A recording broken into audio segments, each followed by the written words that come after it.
Okay जी, बिस्मिल्लाह औज़ुबिल्लाहि मिनश शैतानिर रजीम, बिस्मिल्लाहिर रहमानिर रहीम। तो I welcome you all to the next lecture of the data mining course. And आज का जो लेक्चर है वो क्लस्टर एनालिसिस के मुतालिक है।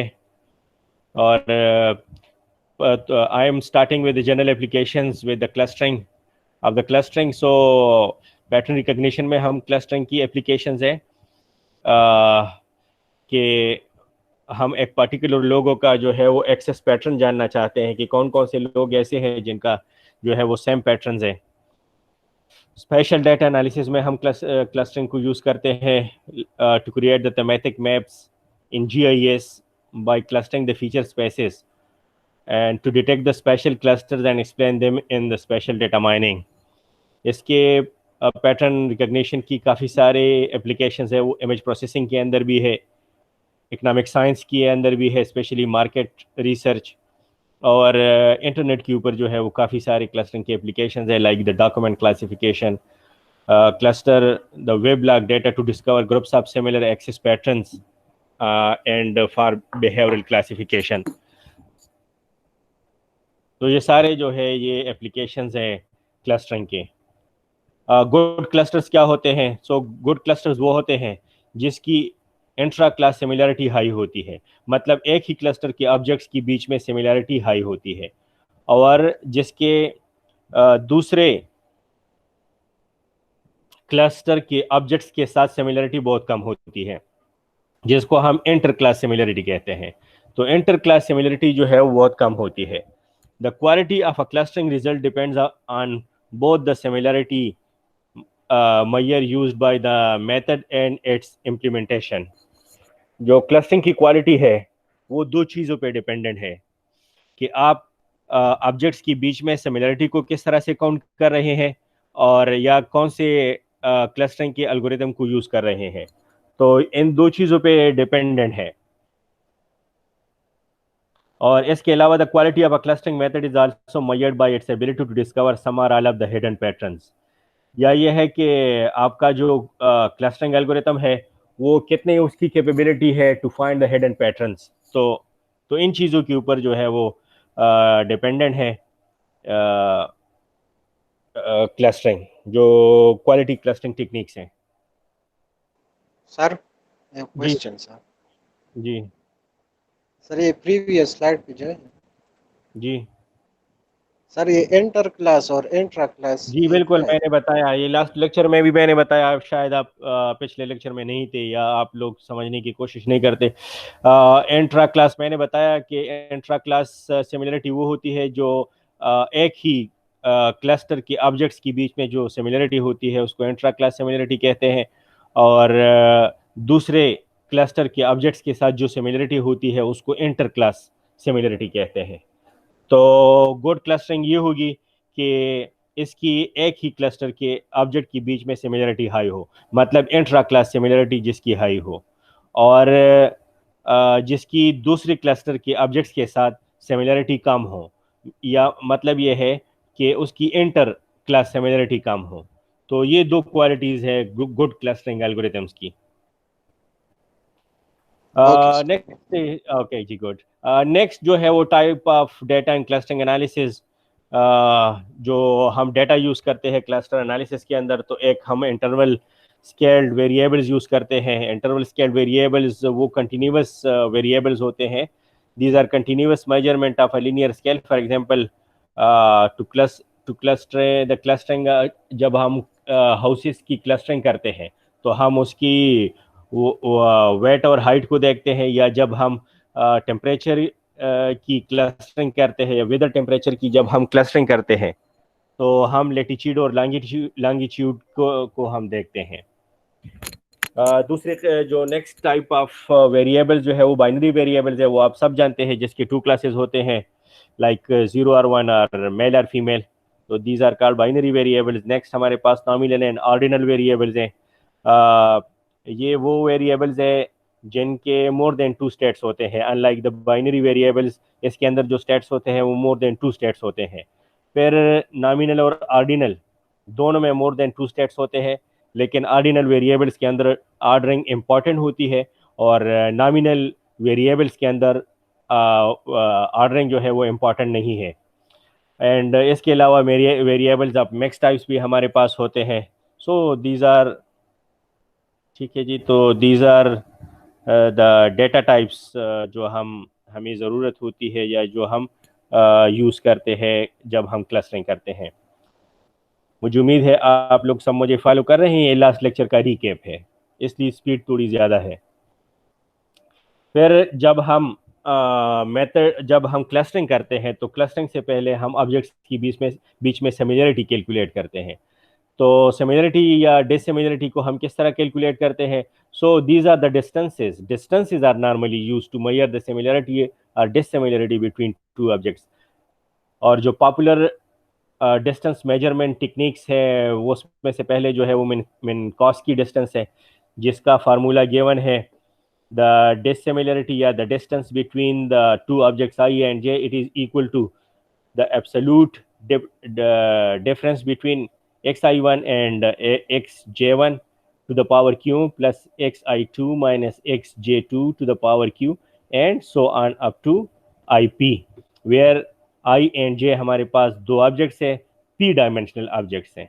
ठीक है जी, i की वैल्यूज जो है वो 1 से शुरू होती है, i1 से, और ip तक जाती है। मीन्स i हमारे पास एक p डायमेंशनल ऑब्जेक्ट है और इस तरह j भी हमारे पास एक p डायमेंशनल ऑब्जेक्ट है।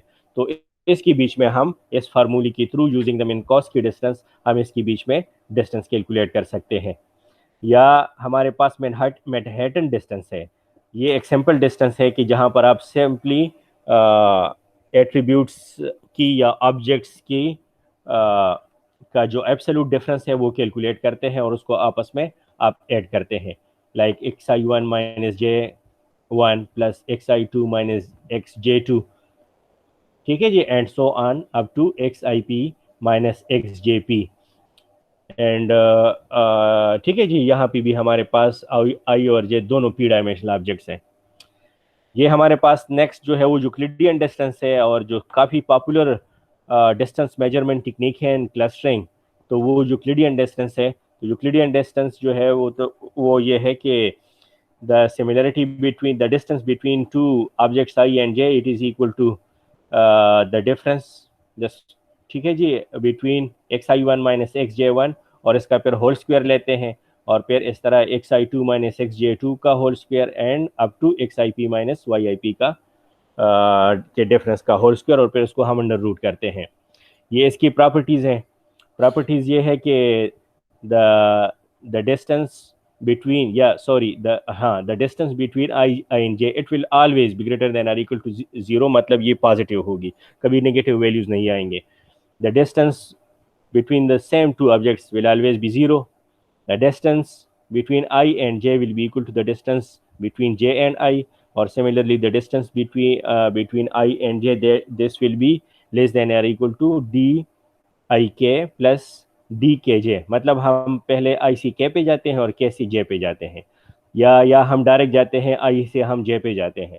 तो अगर हम डायरेक्ट जाते हैं तो the direct distance between I and J, this will be always be less than or equal to the distance between the distance from I to K plus the distance from K to J. आपकी example के लिए last lecture में मैंने एक यहाँ पर example ली थी। X हमारे पास एक ऑब्जेक्ट है जो कि 3 डायमेंशनल ऑब्जेक्ट्स हैं, इसलिए इसकी 3 वैल्यूज़ है। इस तरह हमारे पास वाई जो है वो एक 3 डायमेंशनल ऑब्जेक्ट है, और हम फिर क्या करते हैं कि इनके बीच हम सिमिलरिटी के इसका हम डिफरेंस कैलकुलेट करके इसको स्क्वायर करते हैं। लाइक ये है कि X one minus Y one whole square, तो X one minus Y one जो है वो ये है, एक्स वन 2 है और वाई वन 3 है, तो 2 minus 3 whole square plus x two minus y two whole square, तो 3 माइनस 5 होल स्क्वायर, फिर plus x three minus y three whole square, तो एक्स थ्री हमारे पास 4 है और वाई थ्री हमारे पास 7 है, तो it will be 4 minus 7 whole square. फिर इनका हम जब ऐड करते हैं तो 2 माइनस 1 जो है वो इसका 1 आ जाता है, 3 माइनस टू जो है वो माइनस 2, और इसका हम फिर जो है वो एब्सोल्यूट हम लेते हैं तो ये स्क्वायर हो जाता प्लस हो जाता है, और 2 का स्क्वायर जो है वो 4 है, और इस तरह हमारे पास इसका डिफरेंस जो है वो 3 है, 3 का स्क्वायर 9 है, तो ये टोटल हमारे पास इन दो ऑब्जेक्ट्स के बीच में जो डिस्टेंस है वो 14 अंडर रूट है। इसके बाद आप लोगों ने अंडर रूट अप्लाई करना है। मुझे उम्मीद है कि आप लोग मुझे समझ रहे हैं। Yes sir. फिर हमारे पास अगर हमारे पास बाइनरी वेरिएबल्स हों तो उसके बीच में हम डिस्टेंस किस तरह से कैलकुलेट करेंगे। बाइनरी वेरिएबल्स वो वेरिएबल्स है जिसकी ओनली टू स्टेट्स हैं, 10 और 10। ठीक है, तो पहले हम क्या करते हैं, इसके लिए हम एक कंटिंजेंसी टेबल बनाते हैं, इसको कहते हैं कंटिंजेंसी टेबल। तो ऑब्जेक्ट आई की टू स्टेट्स है 10 और ऑब्जेक्ट जे की भी टू स्टेट्स है 10। तो इनके टू स्टेट्स 4 टोटल स्टेट्स होंगे। ए किस स्टेट को रिप्रेजेंट कर रहा है, जहां पर ऑब्जेक्ट आई भी 1 हो और ऑब्जेक्ट जे भी 1 हो, तो 1 state is represented by A. Similarly state B किस चीज को रिप्रेजेंट करता है, ये स्टेट 10 को रिप्रेजेंट करता है। सी के स्टेट को रिप्रेजेंट करता है ये ऑब्जेक्ट आई जहां पर 0 हो और ऑब्जेक्ट जे जहां पे 1 हो, मतलब ये 10 स्टेट को रिप्रेजेंट करता है। और यहाँ पर फिर हमारे पास डी है, तो डी जहां पर दोनों ऑब्जेक्ट्स 0 हो तो 0 state is represented bye D. और ये इसका सम है रो वाइज, कॉलम वाइज, और ये रो वाइज सम है और ये टोटल सम है। फिर बाइनरी वेरिएबल्स भी हमारे पास दो किस्म के होते हैं, एक को हम कहते हैं सिमेट्रिक बाइनरी वेरिएबल और दूसरे को हम कहते हैं asymmetric binary variable. Symmetric binary variables वो होते हैं जहां पर दोनों स्टेट्स इक्वली इंपॉर्टेंट हो, वो स्टेट 1 हो या 0 हो, दोनों स्टेट्स इक्वली इंपॉर्टेंट हो, तो उसको सिमेट्रिक बाइनरी वेरिएबल कहते हैं। और इसके लिए जो हम फार्मूला यूज करते हैं to calculate the distance between the asymmetric binary variable, तो इसको कहते हैं simple coefficient matching, which is given by this formula. The distance between the two symmetric binary variables I and j, it is equal to b plus c divided by a plus b plus c plus d। और आगे हमारे पास है asymmetric binary variable, ऐसा variable जिसमें state 1 तो important हो लेकिन स्टेट 2 इंपॉर्टेंट ना हो, तो इसको हम कहते हैं asymmetric binary variable। और इसके लिए जो हम फार्मूला यूज करते हैं उसको कहते हैं जैकार्ड कोफिशिएंट। तो ये जैकार्ड कोफिशिएंट का फार्मूला है, it is equal to B plus C divide by A plus B plus C. अगर आप लोगों ने गौर किया हो तो यहाँ पर हमारे पास सिर्फ एक स्टेट मिसिंग है जिसको कहते हैं स्टेट डी। ये वो स्टेट है जिसमें जहाँ पर दोनों ऑब्जेक्ट्स जो है वो 0 हो। तो चूंकि यहाँ पर 0 स्टेट इंपॉर्टेंट नहीं है तो इसलिए यहाँ पर जहाँ पर दोनों स्टेट 0 है उसको इग्नोर किया गया है। So that is the difference between the symmetric and asymmetric binary variables और इसकी जो फार्मूलाज हैं। मैं आगे एक एग्जांपल से मजीद इसको समझाने की कोशिश करता हूं और मुझे उम्मीद है कि आप लोगों की अंडरस्टैंडिंग डेवलप हो जाएगी। ये हमारे पास एक डेटा सेट गिवन है जिसमें हमारे पास 3 सैंपल्स हैं। पहले सैंपल में हमारे पास जैक है और उसका जेंडर मेल है और उसका जो फीवर है वो येस है, ठीक है। उसका कफ नो है, इसका टेस्ट 1 पी है, पॉजिटिव है, टेस्ट 2 भी इसका नेगेटिव है, टेस्ट 3 इसका नेगेटिव है, टेस्ट 4 इसका नेगेटिव है। इस तरह हमारे पास एक और सैंपल है मेरी जिसका जेंडर फीमेल है और इसके जो फीवर है वो येस है, कफ नो है, टेस्ट 1 पी है एंड सो ऑन। यहाँ पर मैंने इस टेबल के अंदर ये मॉडिफिकेशन की है, ये इसको मजीद आप लोग देख ले कि gender is a symmetric attribute. Symmetric क्यों है, क्योंकि जेंडर के केस में दोनों स्टेट्स इंपॉर्टेंट है, वो मेल है या फीमेल है। The remaining attributes are asymmetric binary. क्यों, क्योंकि बाकी एट्रीब्यूट्स में हमारे पास पॉजिटिव जो स्टेट है या यस का जो स्टेट है वो इंपॉर्टेंट है, लेकिन नेगेटिव का या नो का हमारे पास जो स्टेट है वो इंपॉर्टेंट नहीं है, इसलिए बाकी जो है वो एसिमेट्रिक बाइनरी वेरिएबल है। हम क्या करते हैं कि लेट द वाई, जो y है, and p be set to 1। तो जहां पर y है वहां पर हम 1 पुट करते हैं जो मैंने ऑलरेडी किया हुआ है, और जहां पर n है वहां पर सारी 0 पुट करते हैं, ठीक है जी। तो हमने सिमिलरिटी कैलकुलेट करनी है बिटवीन जैक एंड मैरी और based on the asymmetric binary attributes. Asymmetric binary attributes के लिए जो फार्मूला है वो ये है, b plus C divide by A plus B plus C. इसमें स्टेट डी नहीं है। तो हम अगर जैक एंड मैरी देख ले तो बी हमारे पास कौन सा स्टेट है, तो बी स्टेट्स पहले सारे देख ले।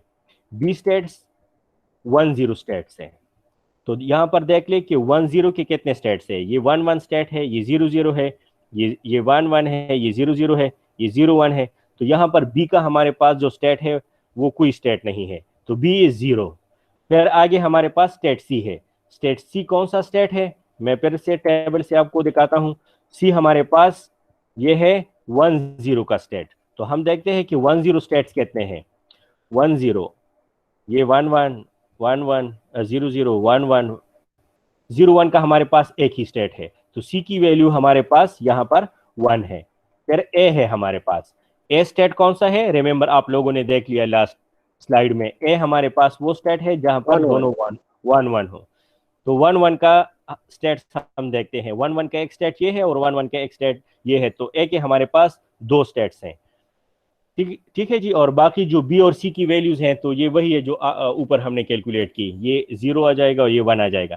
तो 1/3, तो जेके और मेरी के बीच में जो सिमिलरिटी है वो 0.33 है। इस तरह से जैक और जिम के बीच में जो सिमिलरिटी है वो 0.67 है, और जिम मेरी के बीच में जो सिमिलरिटी है वो 0.75 है। तो मुझे उम्मीद है कि आप लोग इसको समझ रहे हैं, और आफ्टर द क्लास इसके ऊपर आप लोग प्रैक्टिस कर लें, क्योंकि वीडियो चल रही है। अब अगर मैं आपको ये इसके बाकी 2 सैंपल्स की सिमिलरिटी कैलकुलेट करने का कहता हूँ तो काफ़ी सारा टाइम लगेगा, और फिर जो वीडियो लेक्चर है उसका साइज काफ़ी बड़ा हो जाता है। तो नेक्स्ट हमारे पास है nominal variables. Nominal variable, it is a generalization of the binary variable in that it can take more than 2 states. Nominal variable के more than 2 states होते हैं। आप लोगों ने शुरू में हमने पढ़ा नॉमिनल एंड ऑर्डिनल वेरिएबल्स, वो वेरिएबल्स जिसमें more than 2 states हो, like for example red, yellow, blue, green.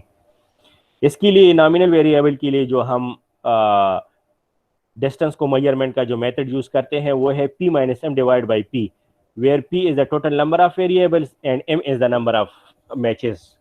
ठीक है जी, जो मैच हो रहे हैं, जो पैटर्न। तो this is how to calculate the similarity between the nominal variables. फिर हमारे पास ये जब भी हम क्लस्टरिंग अप्लाई करते हैं तो उसके लिए पहले हम सिमिलरिटी मैट्रिक्स बनाते हैं, जिसमें तमाम ऑब्जेक्ट्स के बीच में हम सिमिलरिटी कैलकुलेट करते हैं। उसके बाद हम क्लस्टरिंग अप्रोच जो है वो या क्लस्टरिंग मेथड अप्लाई करते हैं। ये हमारे पास डिफरेंट किस्म के 5 किस्म के हमारे पास क्लस्टरिंग अप्रोचेस है। एक पार्टीशन बेस्ड एल्गोरिथम्स है। सो उसमें हम क्या करते हैं, we construct various partitions and then evaluate them by some criteria. जिस तरह से हमारे पास जो है वो के मीन है, आप लोगों ने जो पिछले लेक्चर में भी पढ़ा था, सॉरी फर्स्ट लेक्चर में आप लोगों ने पढ़ा था, आज हम फिर उसमें पढ़ते हैं जहाँ पर हम पार्टीशंस को जहाँ पर हम क्लस्टरिंग के लिए जो है वो पार्टीशंस बनाते हैं। एक है hierarchical algorithm in which we create a hierarchical decomposition of the set of data or objects using some criteria.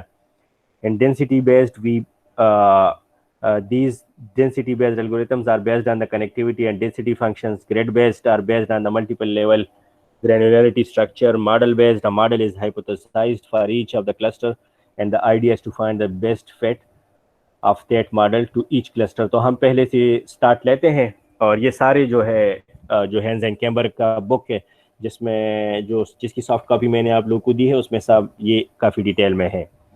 तो पार्टीशन बेस्ड एल्गोरिथम्स का जो बेसिक कॉन्सेप्ट है कि हम क्या करते हैं कि we construct a partition of a database. उसका नाम से जो डेटाबेस है या डेटा सेट है उसका नेम डी है, जिसके अंदर हमारे पास इन ऑब्जेक्ट्स हैं, और उसको हम के क्लस्टर्स में डिवाइड कर रहे हैं। के जो है वो से फॉर एग्जांपल 2 है तो 2 क्लस्टर्स बनेंगे, अगर के की वैल्यू आपने 3 रखी तो 3 क्लस्टर्स बनेंगे, and so on. So given k, given k means the number of clusters. Find a partition of the k clusters that optimizes the chosen partitioning criteria. और ये जो हमारे पास जो मेथड्स है, ये ह्यूरिस्टिक बेस्ड मेथड्स हैं, जिसमें के मीन्स है और के मीडाइड है। के मीन आप लोग ऑलरेडी पढ़ चुके हैं, आज हम फिर उसको दोबारा रिकैप करते हैं। K-mean was developed by McQueen in 1967, where each cluster is represented by the center of the cluster. And next we have K-medoid, or partition around medoid. So it was developed by Kaufman and Rosso in 1987, where each cluster is represented by one of the objects in the cluster instead of the mean of the cluster, जहाँ पर हम के mean में करते हैं. So इसके 4 steps हैं. Given के means the number of clusters जितना आप बनाने चाहते हैं. The K-mean algorithm is implemented in 4 steps. Number 1, partition the object into K non-empty subsets जितने आप clusters चाहते हैं. Compute seed points as the centroid of the cluster of the current partition. हर एक partition का जो है वो mean calculate कर ले. The centroid is the center or mean point of the cluster. फिर तमाम objects का उस ऑन मीन से कैलकुलेट कर ले, डिस्टेंस कैलकुलेट कर ले, और जो ऑब्जेक्ट जिस मीन के करीब है उसको उस क्लस्टर में असाइन कर दे. And go to step 2 until जो स्टॉपिंग क्राइटेरिया है वो जब तक मेट नहीं होता तो ये आइट्रेशंस चलती रहेंगी. मैं इसको एक एग्जांपल से समझाने की कोशिश करता हूँ. यह हमारे पास जो है एक एग्जांपल है जिसमें हमारे इस डेटा सेट में हमारे पास 10 ऑब्जेक्ट्स हैं. शुरू में हम जब के मीन अप्लाई करते हैं तो हम इनिशियल जो मीन है, चूँकि हमारे पास अभी क्लस्टर्स बने नहीं होते, तो हम इनिशियल मीन जो है वो रैंडम ले लेते हैं. फॉर एग्जांपल मैंने एक मीन पॉइंट ये लिया और एक मीन पॉइंट में मैंने ये लिया. मैंने इस मीन पॉइंट से इन तमाम 10 ऑब्जेक्ट्स का डिस्टेंस कैलकुलेट किया. तो उसके बेस पे ये जो 6 ऑब्जेक्ट्स है ये इस मीन के करीब है, और बाकी मैंने फिर इस मीन से इन तमाम ऑब्जेक्ट्स का डिस्टेंस कैलकुलेट किया. तो ये 4 जो है इस मीन के करीब है. अब शुरू में तो मैं मीन रैंडम लेता हूँ क्योंकि हमारे पास क्लस्टर्स बने नहीं होते. अब हमारे पास 2 क्लस्टर्स बन गए हैं, तो अब हम एक्चुअल मीन कैलकुलेट करेंगे. इन 6 ऑब्जेक्ट्स का हमने मीन कैलकुलेट किया तो हमारे पास, ठीक है, ये मीन आया, और इन 4 ऑब्जेक्ट्स का मैंने मीन कैलकुलेट किया तो हमारे पास इसका मीन ये आया. अब मैं नेक्स्ट आइट्रेशन में फिर क्या करूंगा, मैं इन तमाम 10 ऑब्जेक्ट्स का इससे डिस्टेंस कैलकुलेट करूंगा, यूक्लिडियन डिस्टेंस है फॉर एग्जांपल, और इन तमाम 10 ऑब्जेक्ट्स का फिर इस मीन से डिस्टेंस कैलकुलेट करूंगा. फिर मैंने ये डिस्टेंस कैलकुलेट की तो जो ऑब्जेक्ट जिस मीन के करीब है वो ऑब्जेक्ट उस क्लस्टर में चला जाएगा. अब आप लोग देख रहे हैं ये वाला ऑब्जेक्ट इस क्लस्टर में चला गया है, और ये चूंकि इस मीन के करीब था as compared to this one, तो ये ऑब्जेक्ट इस क्लस्टर में आ गया है.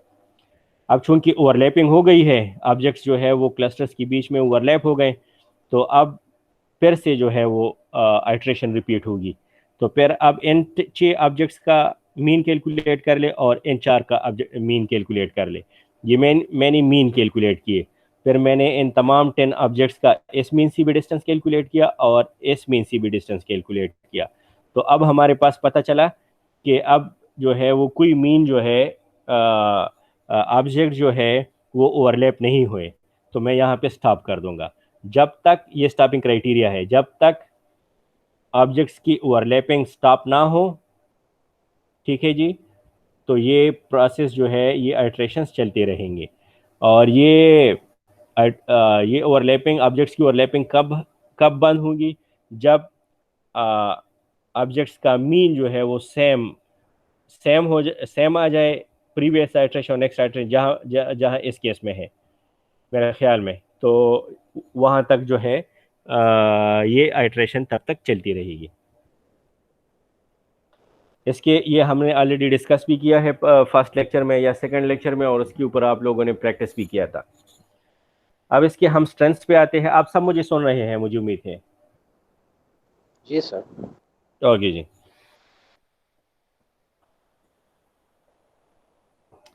इसके स्ट्रेंथ्स क्या है, ये इसकी टाइम कम्प्लेक्सिटी है. तो रिलेटिवली एफिशिएंट. इसकी जो टाइम कम्प्लेक्सिटी है वो ऑर्डर टी के एन है, where T is the number of iterations कि आप एल्गोरिथम जो है वो कितने आइट्रेशंस के लिए चल रहा है. जितने ज़्यादा आइट्रेशंस के लिए चलेगा उतना ज़्यादा टाइम लगेगा, जितने कम आइट्रेशंस के लिए चलेगा कम टाइम लगेगा. के is the number of clusters. तो जितने क्लस्टर्स ज़्यादा होंगे उतना ज़्यादा टाइम लगेगा. अगर क्लस्टर्स कम है, के की वैल्यू कम है, तो कम टाइम लगेगा. जहाँ पर हमारे पास प्रीवियस एग्जाम्पल में के की वैल्यू 2 थी तो 2 क्लस्टर्स बने थे, तो हम तमाम ऑब्जेक्ट्स का 2 क्लस्टर मीन से डिस्टेंसेस कैलकुलेट कर रहे थे. से फॉर एग्जांपल अगर हम 3 क्लस्टर्स बनाना चाहते हैं तो फिर इन तमाम 10 ऑब्जेक्ट्स का फिर हम 3 मीन से डिस्टेंस कैलकुलेट करेंगे। तो जाहिर बात है जितने ज़्यादा आपकी मीन होंगे या जितने ज़्यादा आपकी के की वैल्यू होगी, क्लस्टर होगी, उतना ज़्यादा टाइम लगेगा।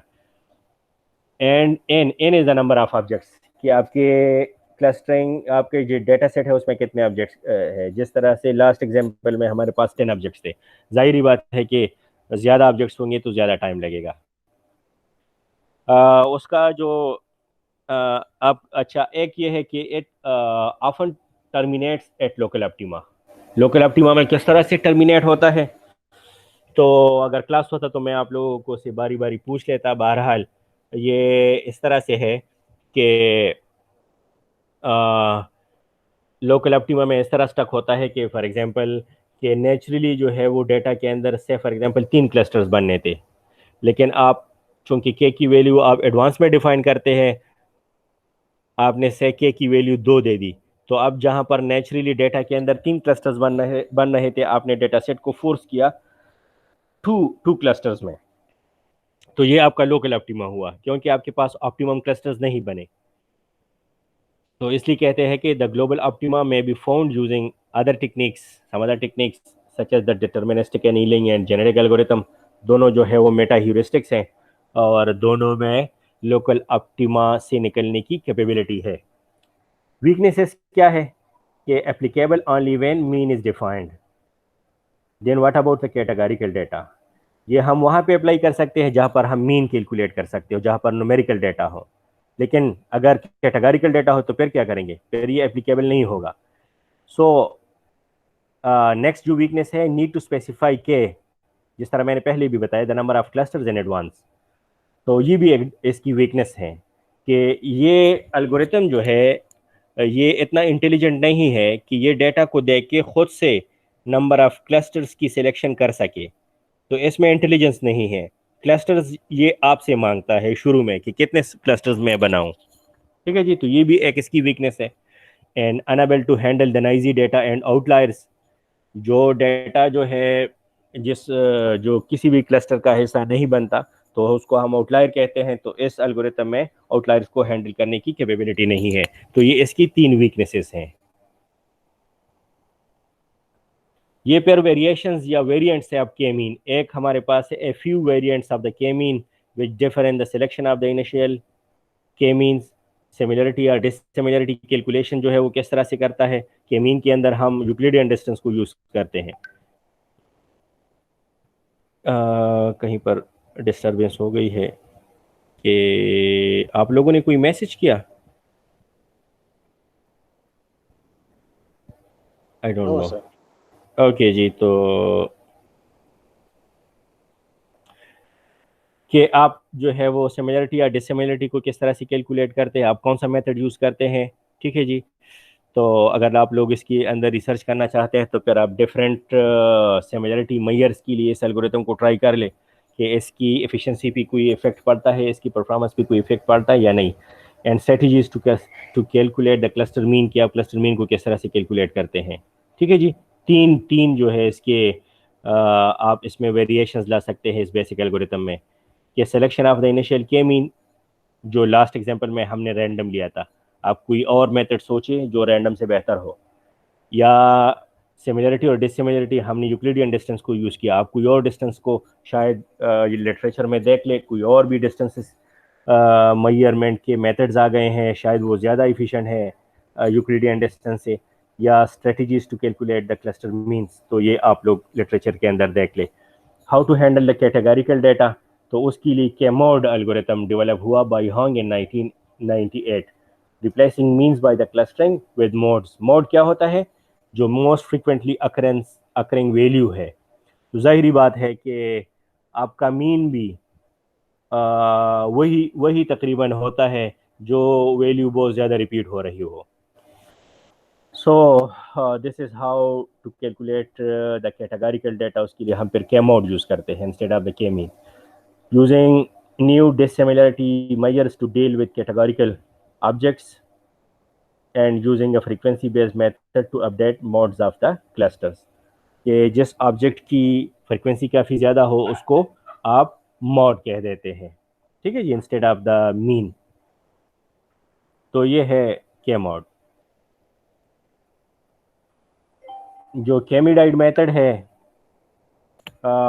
Find representative objects called medoid in the cluster, या इसको कहते हैं partition around medoid. It was developed in 1987।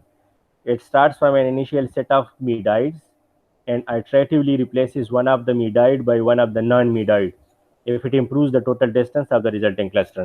इसमें हम क्या कर लेते हैं कि से फॉर एग्जांपल जिस तरह लास्ट एग्जांपल में डेटा सेट में हमारे पास 10 ऑब्जेक्ट्स हैं, उसमें हम एक को एज मिडाइड सेलेक्ट करते हैं और बाकी तमाम को उससे डिस्टेंस कैलकुलेट करते हैं।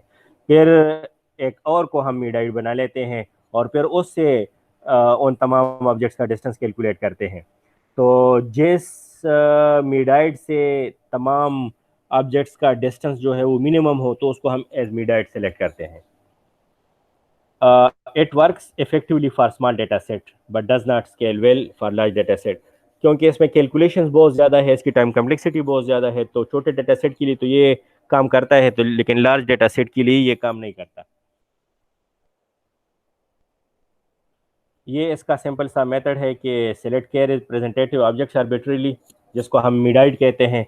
जिस तरह शुरू के मीन में हमने के इनिशियल मीन हमने सिलेक्ट किए थे, यहाँ पर हम के रिप्रेजेंटेटिव ऑब्जेक्ट सेलेक्ट करते हैं। Then for each pair of the non selected object H and the selected object I, calculate the total swapping cost, जिसको हम कहते हैं TCIH। So if the TCIH is less than 0, then I is replaced by H. Otherwise, I is not replaced by H. And then assign each non-selected object to the most similar representative object, and similarly repeat step 2 to 3 until there is no change. So this is how the partition around midnight algorithm works. और ये जो lecture है ये prepare किया गया है chapter 8 से of the Han's and Kamber book. तो आप लोग डिटेल में, उसकी सॉफ्ट कापी आपके पास है तो वहाँ से डिटेल में पढ़ लें। और आपका जो ये के मीन एल्गोरिथम है, इसका जो एग्जांपल है ये फर्स्ट लेक्चर में मैंने दिया था, तो इसके एग्जांपल को दोबारा से ट्राई कर ले ताकि आप लोगों का जो है वो फिर से आप ये रिमाइंड हो जाए दैट हाउ के मीन वर्क्स। फिर मैं कोशिश करता हूँ कि के मीन की इम्प्लीमेंटेशन को मैं पाइथन में आप लोगों को पढ़ाऊँ और आप लोगों को समझाऊँ। सो अगर आप लोग के मीन को अपने रिसर्च के अंदर यूज़ करना चाहते हैं तो आप लोग उसको इम्प्लीमेंट कर सकते हो। तो ये मैं नेक्स्ट लेक्चर में कोशिश करूँगा कि मैं ये आप लोगों को ये पढ़ाऊँ। इसके अलावा जो नेक्स्ट लेक्चर है वो के नियरेस्ट नेबर के ऊपर है। तो के नियरेस्ट नेबर का जो एल्गोरिथम का जो पाइथन कोड है वो भी मैं आप लोग को समझाऊंगा। उस पर आप डेटा सेट भी आप लोगों को रन करके दूंगा और उसके ऊपर अगर आप लोग रिसर्च करना चाहते हैं तो you will be able to implement these algorithms. ठीक है, ये मेरी एक आप लोगों के लिए एक्स्ट्रा एफर्ट है जो मैं डाल रहा हूँ, इसलिए कि आप लोग जो है अपने रिसर्च के अंदर अगर आप कर जाते हैं तो आप लोगों को कोई मसला ना हो। तो ये मेरी आप लोगों के साथ कमिटमेंट है और एक ये एक्स्ट्रा है, सिलेबस के अंदर नहीं है, लेकिन मैं आप लोगों को पढ़ाऊँगा और मुझे उम्मीद है कि आप लोग स्पिरिट के साथ उसको पढ़ेंगे और सीखने की कोशिश करेंगे। आप लोग मेरे साथ हैं सारे? जी सर। हेलो, ठीक है जी। मैं जी जी मैं रिकॉर्डिंग को स्टॉप करता हूं और उसके बाद अगर आप लोगों का कोई क्वेश्चन हो तो आप लोग पूछ सकेंगे ताकि ये जो लेक्चर है इसका जो टाइम है रिकॉर्डिंग का वो ज़्यादा ना हो।